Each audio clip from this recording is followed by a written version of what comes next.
Hargos Hour of China Xinjiang Pilot Free Trade Zone ekan. Katta savdo markaziga o'xshayapti. Endi tarjimasini shu bo'lsa kerak.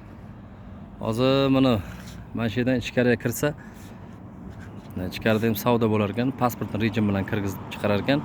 15 kunga bir marta kirib chiqish mumkin ekan. Tangada savdo bo'lar ekan, tangada. Asosan Qozog'iston o'sha bozori desa ham bo'ladi. Optim bozori. Hozir kirib chiqamiz. Ichkaridagi vaziyatda men sizlar bilan ulashaman.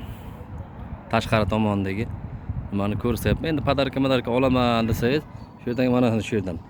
Mana Xinjiangning o'ng tomonidan kiriladi. Narsa ololmasangiz anchagina arzon ekan narsalari. Arzonligini, qimmatligini, farqini o'zimiz bilan ichkari kirganda bilamiz. Podpiska tashlab, kommentariyada fikrlaringizni qoldiringlar.